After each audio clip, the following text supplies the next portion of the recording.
Hey, welcome everybody. Episode 2, Lethally Committed. I'm Brett. I'm Zach. You guys didn't see last week's video? Like, subscribe, check out last week's video. We're going to recap. Yeah, let's do a little recap on it. All right. So for starters, we're going on a dove hunt. We're super stoked about it. What did we talk about? Well, I mean, we've got some new shooters. We've got some guys that, like you and I, that are lifetime hunters and whatnot. You know, I honestly think that we're just going to go out and have a lot of fun. It's all about the experience, right? I think we kind of pinpointed that in the last video. Absolutely, we did. We kind of coined that, right, ours. But no, and we had product, right? We're going to test out some new product. We got cameras, we got some decoys. We're going to test those out. This week on our product thing, we've got these little microphones. They're like $20 on Amazon. You let us know how they sound. Oh, we'll let you know too, because we're going to review these afterwards. Right. But we'll see how these turn out. Hopefully, they turn out pretty good. Yeah. So I mean, that's all we can do is test them out, see what happens. Absolutely. But yeah, the dove hunt's going to be a lot of fun. Like we said last week, we've got some good ground. We got a lot of birds that are going to be coming in. We're going to have some genuine Southern Idaho public ground hunt. So hopefully we can shoot some good content with some of the stuff that we pinpointed with these Acasos, with the Mojos and the Flickers and the Tacticams. I mean, I hope we can really give you guys a good video. I think we'll have something good to shoot. It might not be birds, but hopefully film. It shoots pretty good, It does shoot good. We're going to test them out, so let's see. But and you guys just stay tuned. Maybe something does happen. Maybe something doesn't. Yeah, it'll be just as much of a surprise to us as you. But why don't we get into what we're going to discuss this week? I mean, we've got some topics we want to kind of go through. If you guys ever have anything you want us to talk about, comment on this video and let us know. So I don't know about you, Haas, but did you draw anything for Southern Idaho for the first chance draw? Nope, I didn't. I mean, I didn't either. It's pretty tough, man. I mean, you've got 500 tags for a unit, and you've got 700 to 1,000 or even 1,500 people putting in for these tags. I mean, the units that you're trying to draw in Southern Idaho produce big bucks. They produce great ground. I mean, they really produce good animals. I mean, it doesn't even just go with deer. It goes with elk. It goes with antelope. A little bit of everything. The moose hunts, they're hard. I mean, you're going to hunt your butt off. But if you draw that tag, you want to hunt your butt off because you're probably only going to get it a couple times in your lifetime, right? And also, you have a couple weeks. Right? Exactly. The seasons aren't very long, so you got to kind of put in your time. And a lot of times, some people work too much, so they don't have time to go scout. Yeah. Yeah. And then you're thrown in last second, and you're like, right, we're going to test this place out. But well, and the thing is Idaho management, man. I've got to just say, Idaho management is great. They make it where your animals are going to be protected and your hunt's going to be good if you draw what you're putting in for. I mean, they really are. So if you do get that tag, you do want to hunt your ass off. Well, like you said, though, you might not ever get it again. Maybe not. And that's the biggest thing is if you don't, you get drawn for some unit that you've been putting in for years or whatever. Once you get it, you bet you're going to go out there and scout every day that you can. Oh, yeah. Because as soon as that season's over, you might never draw that again. Well, and that's going for any state too. I mean, don't let me bag on Idaho. I'm sure every other state is going to be the same thing. Idaho right? is the best.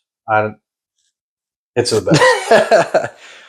But we're just saying that if you do go and get a hunt, you get drawn for something that you want to go and hunt, you are going to go and take that initiative, take that time. You're going to onyx. You're going to do everything that you can to get out and make sure that you make your hunt worthwhile. Definitely. So, I mean, I'm just going to say, second draw, how'd you do? Again, I got nothing. Tag Me two, either, man. You know? Me either. It's tough. It's a tough world. You know, I kind of went on this concept this year that, you know, on the second draw, there's a couple tags that had like 20 tags left, right? Yeah. And so in my mind, I was like, you know what? Everyone's going to think the same way I am. And they're going to go, well, that one's got 20 tags. So I'm going to put in for that unit. So And bam again. Right. But on the antelope hunt, there was one unit that had like 2 tags in it. And I was thinking to myself, you know what? I'm going to go against the grain here. And maybe everyone's thinking the same thing I am. There's only 2 tags. So there's no way I'm going to get that. I'm going to put in for one that's got multiple tags, right? Right. Well, I still put in for that one again. Didn't get anything. Nothing. So didn't get anything. I've come to the conclusion that it's a rigged system. I don't know. Maybe it's just not meant to be. Maybe we're just meant to be general hunt guys, you know? Maybe so. And honestly, I mean, dude, maybe those guys were thinking the same thing you were thinking. We're like, nobody's going to put in for them. Yeah. Might as well try it, right? There's only 2 tags. And maybe everyone just put in for it. So going on to the general hunt, man, I just think, you know, the general hunt is still hard, but the tags are sometimes unlimited depending on what unit you get into. Yeah. So a lot of the general season stuff that they have here in southern Idaho is short range. They do a lot of short range stuff. Yeah. And then they also do a lot of rifle hunts. Well, yeah, that's true. And you know if you were to go on a short range hunt, what are some tactics that you would use to go on a short range hunt? Well, because that's kind of it's a little harder hunt, right? It is. Obviously with a rifle, your range varies a little more. You know, you have a little more opportunity, right? I guess. But in a short range, you're really, I mean, you're shooting slugs or buckshot or whatever you're doing. Right. So you have to be a little closer. So what do you do in something like that? And that's something that Idaho does. They call it short range, where a lot of other states, they call it hams hunts. It's handgun, archery, muzzleloader, shotgun. So last year, I did some general hunting. I did a ton of scouting. I mean, you know, I was 3 to 5 days. I was out in the desert. I was just trying anything and everything. And I unfortunately did not commit as lethally as Brett did. So, oh man. You know, every day after work, I'd get to hear it. Yeah, I'm out hunting right now. Like, well, I just got off work and I'm going home. Right. So I wasn't as committed as him. And I'll have to tell you, man, when you are lethally committed to anything, you will go and do whatever it takes to learn the ground, to be out just in the outdoors and just be a part of what you enjoy doing. Oh, yeah. And man, like I couldn't get enough of it. I had to figure it all out. I had not onyxed more than I had last year. I mean, I would come home. A ritual. It was. It totally was, because if I wasn't 3 to 5 times a week hunting, I was 3 to 5 times a week onyxing. And then I would lay down at night, and instead of getting on Facebook or anything else, I was on Onyx, man. And the 3D, getting on that, like they just came out with that. How many times I was doing the same thing, right? Laying in bed looking Onyx. And we're just texting each other back and forth, and he's sending me a pin just out of the blue, right? We're on there, and here comes Brett, Onyx. Here comes Zach. What do you think of this spot? You know. So I mean, yeah, it's something that you just become. It's like religious to you. Like you just have to do it, and it kind of helps with your, I don't know, your thrive for the hunt, right? With your commitment to the hunt. Especially because when you go on there and you find a pin, right? And you go to that spot and all of a sudden there's deer there. I mean, I did that scouting. Yeah. Right? I pinned some spots. I'm like, I've never been there before. You know, let's check this spot out. Mm-hmm. Took my dad out there and we pull in. As soon as we pull in that spot, 2 does jump out of there. Oh, yeah. And so it was like, kind of like, oh, yeah. You know, I pinned that on Onyx. Right. So, but yeah, it becomes definitely a ritual. Well, and bringing that up, man, I mean, like it was so funny. I wanted to hunt this spot last year so bad, and I kept telling you about it. Like every day I'd call Zach and I'd just be like, man, this spot. And like I just couldn't get out there. It was really hard to get out there, and the access to it was all off of private ground. And so I wanted to go, but I didn't want to disrespect anybody else's private property. So we went out, we kind of scouted it, and we went to check it out, and we backed out. They had some posted signs and stuff. And so what we did was it drove me nuts for 2 weeks. And 2 weeks later, I was like, man, you know what? I'm just going to roll up to this guy's house and I'm just going to ask him, hey, man, there's an easement going out to the BLM. Can I hunt this property? And there was no one there. They'd moved out. It was like a ghost town in this dude's house. Yeah. I was like, well, we're going to go hunt this BLM. And so me and the wife, we went and 30 minutes later, we shot a buck. I mean, we drove right out, we glassed, we walked down. As we went to roll around this little bluff, we turned around, my wife spotted a doe. It jumped off into the corn, off the BLM into the private. I turned around when she said that, and I glassed a buck jumping into the corn. I'm like, oh man, we've got to go check this out. So we hustle our butts down about 100 yards maybe, right? And we get down and we kick up a couple more does. And as soon as those does jumped up and they snorted, that buck turned around out of the corn and jumped back onto the BLM. And when he ran back onto the BLM, we're about a 280, 300 yard shot. Me and the wife both shoot 7 mags. We're during the rifle season, and we're going to shoot this deer. So I had my packing frame on, and I was like, babe, just get on my packing frame. I sit down. She gets up above me. I get in the binos. I'm spotting this deer. I tell her, shoot that buck. She takes a shot. Bam. She hit that thing.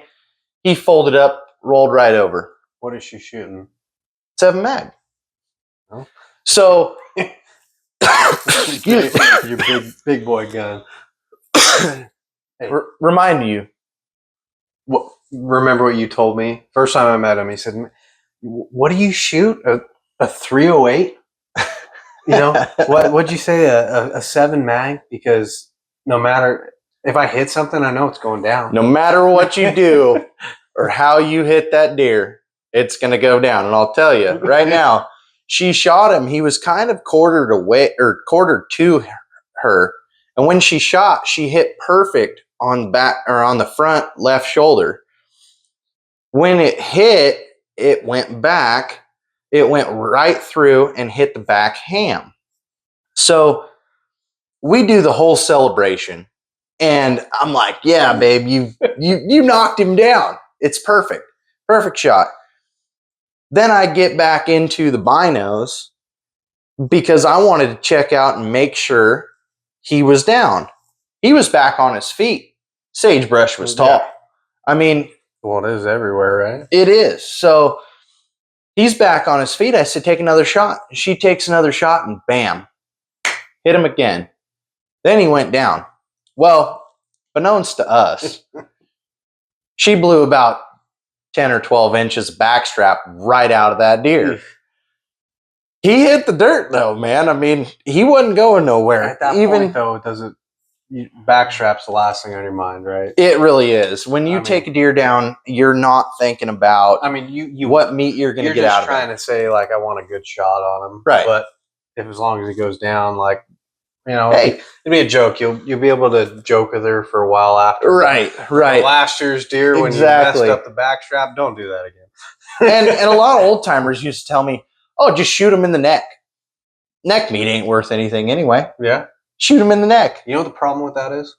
I'm just not a very good shot.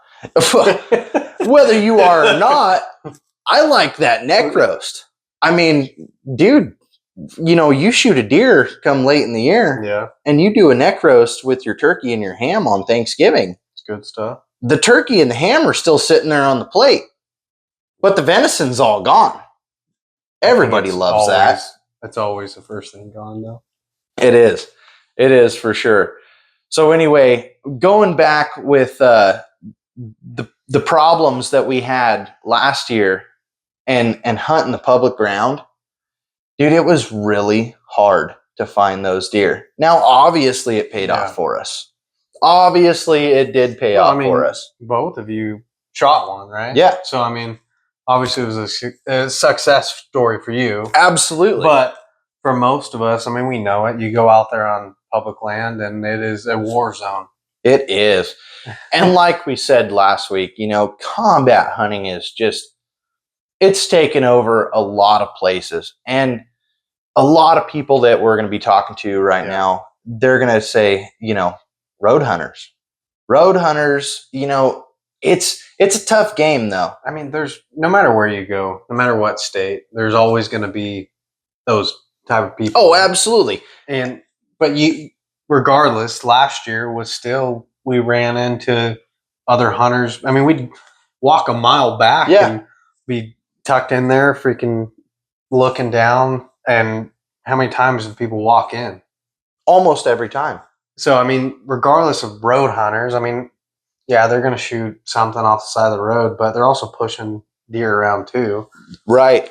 So if you do go out and hunt, as everybody knows, you're just going to have to get a little off the road. You're going to have to get out into the brush. You're going to have to get into, whether you're hunting timber, whether you're hunting farm ground, whether you're hunting sagebrush, which we hunt a lot of that here in southern Idaho. It's a tough hunt no matter what you do anymore. I mean, you're really going to have to start doing other things. It's like duck hunting these days, right? I mean, how many years ago did it start when you're going out to shoot something and they flare away from your decoys? I mean, it's just something that everybody has gotten into, and you're a big time duck hunter, man. I mean, you've seen a lot of that. Yeah, I mean, that happens, right? But it's still not the same as a hunter walking in on you. I mean, last year I had a spot where my dad and I walked into. We walked a couple miles back. We're sitting on this ridge, glassing. About 30 minutes later, this other hunter walks in about 500 yards below us, leans up against a tree, and is just looking up the same ridge we are, and he had no idea we were there. Right. At that point, I mean, it's tough not to be discouraged, right? Yeah. Because you go out there and you're like, this is a nice area. Like, I really think I have an opportunity here. And then another hunter comes in, and before you know it, I mean, at that point, I looked at my dad and I'm just, what do you do? You know, take a deep breath, like, okay, are you going to stay here? He's like, I'll probably sit here, you know. I was like, well, I'm going to walk that ridge over there. Right. So I got up and walked around, never ended up seeing anything. Saw a lot of tracks and sign, but still, I mean, it's a struggle with other hunters because, you know, there's so many people on the general hunt. It just becomes a difficult task to go out there, especially if you don't have 5 spots that you've kind of picked out in your mind, right? And that's where onX, it comes in handy, but at the same time, you know, you go out to a hunt, you drive out there and you're like, you know, today, this spot right here, this is where I'm going, you know, and you get out there and you do it, and then another hunter's there, and immediately plan B, and that turns into plan F. You know, right? Like, there's so many different, or even plan Z. I mean, there's just so many different options you have to be prepared for. But that's just, I think, the life of hunting in general zone. I mean, like you just said about duck hunting, right? I used to hunt refuges, and it's kind of a fight to go to a spot, get there before someone else. And even when you get there, there's a guy that decides 20 yards away from you, like, I'm setting up right here. Yeah. So, you know, exactly. What do you do? Exactly. I mean, it's just something that you have to take into account at this point. And everybody likes that close option, right? So the whole thing about the general hunts is you got to find those little niches. Like I was just talking about with my wife, the piece of property that we wanted to hunt, the BLM, it was kind of rolled off a ridge, and there was some farm ground next to it, and then it was right next to the canyon, and it was just like a good 150, 250 acre area that we could get to. And I've found that those little honey holes, those little niches that you can find that are a couple hundred acres, are better than the 1,000 acres that everybody wants to go to, because everybody sees that on Onyx. They don't go and look at those little tiny yellow blocks and that BLM ground that you can still go and hunt. Yep. And I like to check them out, man. I really do. And a lot of them, maybe they're nothing, but every now and again you find those little things that are going to be just like a gem, like a diamond in the rough. So, well, and like everyone says, right, if you want to get out and find a big buck or even a buck at all, right, you got to get past what the average person is going to want to go to. right. So, I mean, there's a lot of guys who are like, I'm going to walk a mile back, which we did, right? And there's other hunters that think the same way. But if you want to get something bigger, your dang cat is going Killing off right this here. whole entire video. If you guys hear that, Get out of here. he's a cat owner, unfortunately. Sorry. But and he's allergic, so Yeah. it's killing him for sure. But you have to almost. That's where the planning and everything, like you said, being on Onyx throughout the Dude, night, you crazy. have to find spots that you think no one's going to go to, and it's not as easy as it sounds, right? no, it's especially not. when you look on Onyx, you're looking on there and you're like, yeah, that spot looks good. Then you drive out there, and before you know it, it's a steep cliff, and that ain't happening, you Right. know, unless you're determined for it or you're lethally committed. Well, you sent me out to Sublet last year, and man, I hiked like 1,000-foot elevation climb, and we get all the way to the top of this hill, me and my wife, to glass for deer, and all of a sudden we hear a four-wheeler, and we're like, There's no way. Right? what are you talking about? You kidding me? Like it took us 30 minutes to get to the top of this hill. Well, And this dude comes out with a 6-point bull. Like, it's just those you have niches. entered the war zone.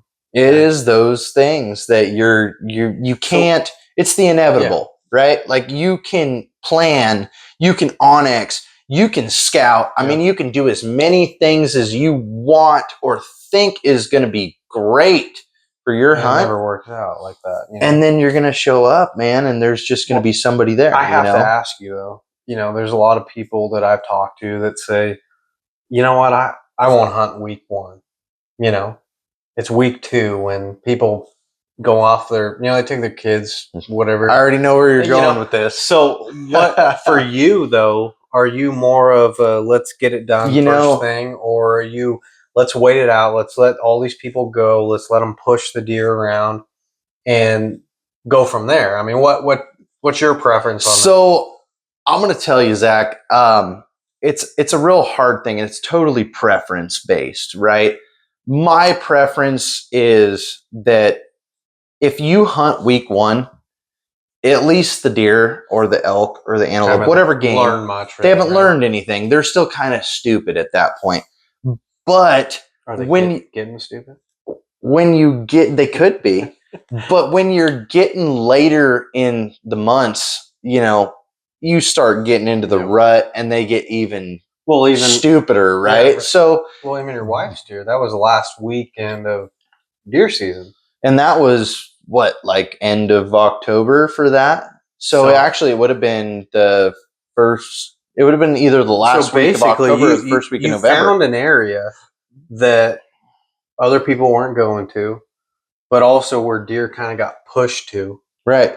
And they just, they weren't getting bothered. So, I mean, they're in a spot where no one's really bugging them, but that's kind of what you have to do later in the hunt, right? Yeah. You have to find those areas that the deer are going to go to that no one's going to push them around. Yeah. And you just happen to stumble upon them at the right time. And most of the time, that's how it works, right? Absolutely. Right place, right time. That's just what happens. Well, and dude, that was one of the problems that we faced when we were hunting this public ground was the sagebrush was super tall. So like we go out and we would glass an area, and I mean, we would spotting scope it. We would bino it. We would go and we would spot, and then we would move, and then we would spot and go, spot and go, spot and go. And I think that a lot of people were doing that spot and go tactic where, I mean, here in Southern Idaho, they're real tough. I mean, as you know, early morning or late in the day or nothing, Yeah. You know, they're tough. You can catch them in midday, but as anybody in any state would know, those deer are tough to catch during the My day. dad always told me, he said, you know, early in the morning, in the evening, right? Those are the times to go hunting. But he said, there's just something about that 12 o'clock. Mm-hmm. You know, middle of the day. He said, you think after 10 o'clock, like, if you haven't seen anything, the hunt's over, right? Right. Those deer have already gone to where they wanted to go to, and you're not going to do anything. But some reason, he's always had luck around noon. Yep. And it's like those deer get up. They're like, you know what? The hunter's given up already. Yeah. So I'm going to get out there. And, you know, he shot a few deer just at the 12 o'clock, you know, moving around. Well, I mean, I can speak for myself. I'm sure you can probably Not add really. to this. I've only shot one deer, so I'm not very not lethally experienced. committed yet. I've done But- a lot of duck hunting, but I can say, you know, a lot of my deer not for lack hunting, of trying. right? And a lot of my deer hunting and my big game hunting, you know, you show up early. You get there before daylight. You go out, you grind for a couple of hours. And then even if you're packed way in, you know, you come midday, it's time to find a shade tree. Get you a sandwich, get you a snack, water up, take a little nap. Yeah. Get ready for that evening hunt again.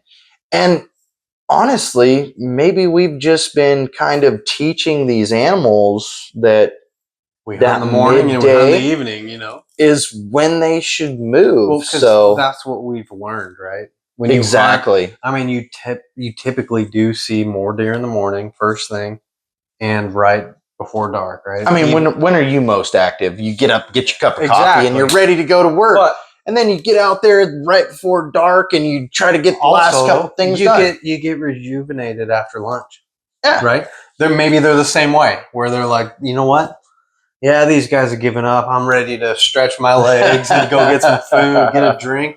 So, I mean, I don't think it really matters the time, but if you are committed to doing it and you're ready to go all day long, I think at some point that'll pay off. I mean, that's what happened for you, right? Yeah, I mean, You hunted nonstop. we and did It pays off. If We you put in the hunted time. It usually so works hard out.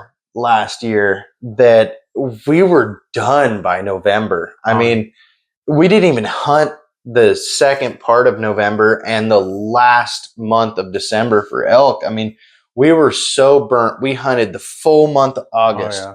September, October, and half of November. Call me a wussy or whatever you want to say, but man, when it's hot out there, it's Dude. a tough hunt. I don't mind that. Like going back to your first week, last week thing, I'm going to tell you guys, if you really want to get out and go and hunt, whether you want to leave mama at home, the kids, you just want to get out.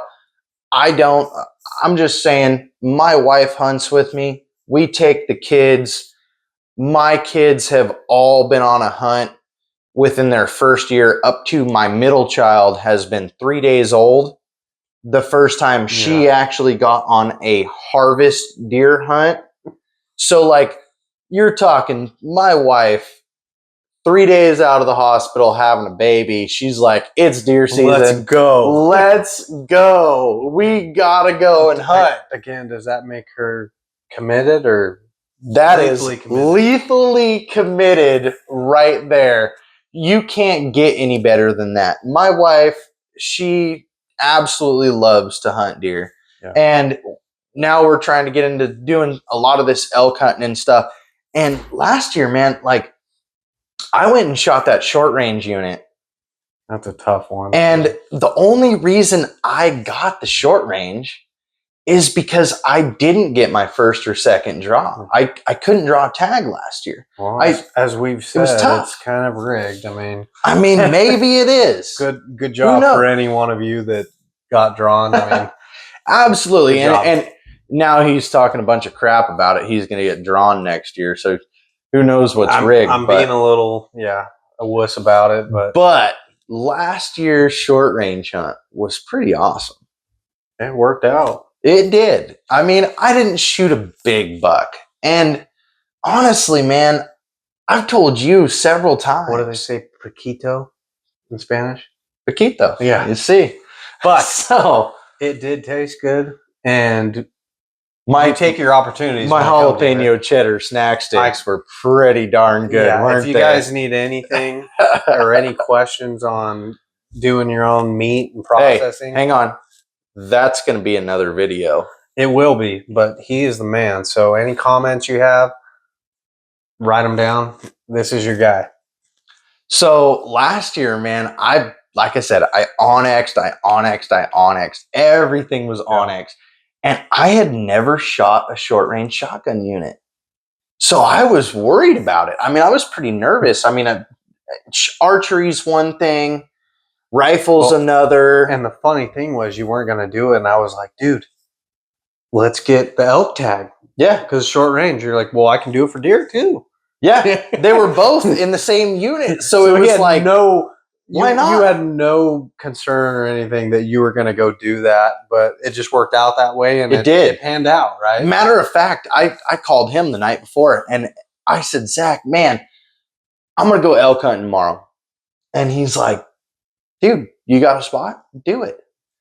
And I went out, and the first place I went, it was not that good. I mean, I sat, I was there at 4 a.m. and I sat for hour and a half or two, get out, get up, get the sun in your face, just go to the place that you think they're going to be, because that's where they're going to be early morning. And it's a guess, right? It's a guess. And then, dude, I literally saw nothing. And so I was like, man, screw it. It's 7:30, 8 o'clock now. I'm going to just go cruise over to this other spot that I think I've seen some animals, maybe or maybe not, and drove over, got up on this cornfield, rolled around the edge of the BLM on this private, and shot a buck. I mean, it was just a pretty great instance. Well, it seems like last year you were one of the lucky ones, right? Whatever you picked out worked. And maybe this year I don't kill anything, right? Or my wife doesn't, or whatever. Who knows? Hopefully right? you do, because there's a big buck competition. Yes, there is. And I know Zach wants to eat some more of my cheddar jalapeno sticks. I will eat. You make beef, pork, whatever you want to do. That big buck competition, though, we are going to do a 243 rifle. Yeah. You have to be from southern Idaho, or Idaho in general. Or even if you're out of state too, I mean, it doesn't matter. Because technically, as long as you hunt the general season or a controlled hunt that's in southern Idaho, but you have to be there for the drawing or the measurements. Right. So, I mean, you don't have to be from southern Idaho. All right, so let's retract real quick. We're going to run a big buck competition this year. Lethally Committed is going to sponsor this big buck competition. We are going to have everybody get into their deer season for Idaho. And let's call it Northern Nevada, Utah. Why not? It's Idaho. Oh, okay. Let's just run an Idaho big buck competition. If you come down to where we're going to do it, which we'll post a link later in our videos where you need to be and when, and we will measure every single one of your deer into this hunt. We're going to raffle off, what are you thinking, a Mossberg, a Remington, maybe a Savage? So what I've gained from this, everyone I've talked to that's joined already, is a Ruger American Gen 2 243. That's the ticket, is what everyone wants. Which, if we get to that stage where we have enough people into it, the more people, the better the gun, right? Right. It's a $20 buy-in, and with that $20 buy-in, you get a T-shirt, which we're going to do every year. So, I mean, worst case, you're buying a shirt, right, with a chance to win a gun. Which we sell our shirts at $20 anyway. So you're just going to get a shirt. Yep.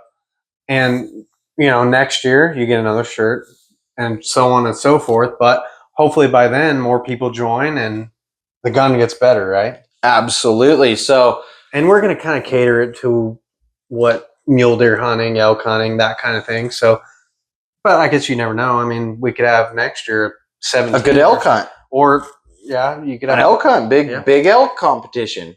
You never know. Or So, maybe we even run into a pronghorn, or maybe we do all that's going to three. be tough because there's no open hunt for that. So, Well, you're doing archery, but screw it. Let's do an archery open, whatever pronghorn you bring in. Let's do it. Yeah. Maybe we do a good rock chuck hunt, like poundage wise. Don't put any lead in the bellies, but Yeah, this isn't a bass fishing tournament. but maybe No, I we mean, get into these other things. We'll come up with ideas, right? You guys have any ideas you're interested in, or if you're from around the area, let us know. Like, share, comment, let us know what you want, Subscribe. and I subscribe. forgot that one. Whoops. But yeah, we'll come up with events. I mean, we do trap shooting events, We do those quite regularly, actually. sporting clays, trap shoots. We try to put on events. It's good to get the community out there, get guys out there that don't typically do it. I mean, how many guys did you bring last time we went out there that I think never I really had shot before?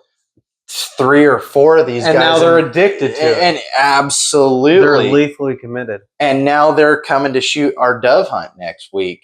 So obviously everybody knows September 1st is a national holiday. And these guys, I mean, they shot with us last year. They shot with us, early in the year where they had never even shot before, or they had shot very, very rarely. And now they're shooting pretty good. I mean, I'm just gonna say they're not the best, but it's all about the experience, man. If you go out and do it, though, it's all practice. And we're not out here judging them. Like, I mean, we're there to help them. We're not saying we're great shots, but we've done it a long time. Yeah, We've grown and that up doing helps. it. And so, any tips or advice that we can give them, and we've seen them improve. So, I mean, it's a good thing overall. But Well, it's just like taking your kids out, right? I mean, you have to teach them. I mean, it's the same thing in any age or aspect of hunting or shooting or anything that you want to do. Is if you haven't done it, you have to do it to get good. And a lot of these guys are getting pretty good. You guys are gonna see. You stay tuned and check these videos out. I bet you're impressed with some of these shots on some of these guys that have never dove hunted you'll before. even be impressed with some of the misses. I mean, Because there could honestly, be a lot of these videos when people go dove hunting or duck hunting or bird hunting in general. right? You only ever see the ones where they shoot stuff. And we're gonna make sure you guys see We're going to let everything. you know that we're about average as everyone else. Okay. And also, I want all you guys that like, share, subscribe. I want you guys to let us know if you want blooper reels put into the end of our videos, because I'm not going to lie, Haas, how many cuts do we take?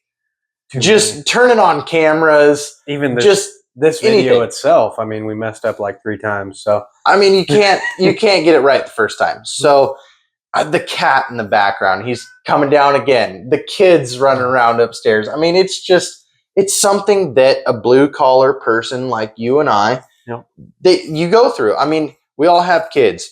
We all miss shots. We all go out to public ground and don't see anything out there, and we think it's the worst place in the world, right? But honestly, I mean, it's kind of what makes that one of the 3 things in the experience. well, and you become friends with people too that you wouldn't think, right? Right. I mean, that's how we kind of met each other. So I mean, we had a common interest, Exactly. and that's what it comes down to, because it's like, oh man, you want to go hunting? Let's try it out, and then before you know it, shoot a video. Yeah. Oh man, you want to do a YouTube? And you have a guy. He's keeping this guy a little secret. I think he's not wanting me to learn who this guy is yet. And you're not going to tell me until that dove hunt, are you? I don't know what you're talking about. The old guy you're going to bring out. Oh. Your dad's friend. He's a wizard. He'll I think teach he's some going to stuff. be something that we're going to have to talk about on a next. It might be a whole video. If he comes out, maybe we'll get him on an interview. Everyone likes an old timer that speaks his mind. Been there, done that. Yep. So I mean, it'll be a fun shoot, and I think It's going to be great no matter what. It's all about the experience, right? So 100%. we're just going to have to get out there, and we're going to have to do these things, and we're going to have to show you guys what we have. It's the BLM, the public ground. It's hard. It's really hard. If you don't have a grain silo to hunt off of, or a freshly chopped cornfield, You gotta know someone, right? you got to know someone. So it's just something that every hunter experiences, I'm sure, as we have. You just got to learn from it every single year. You learn that this place is not good, this one's good, this one, that one, blah, blah, blah, blah, blah, right? You've got to get out and you've got to do your research. OnX Maps, they are an amazing thing. Get on there, map them out, see what you can get. If you can't, get your boots on the ground, boys, just like anybody else should. Yeah, that's the way it rolls, right? Hunt hard.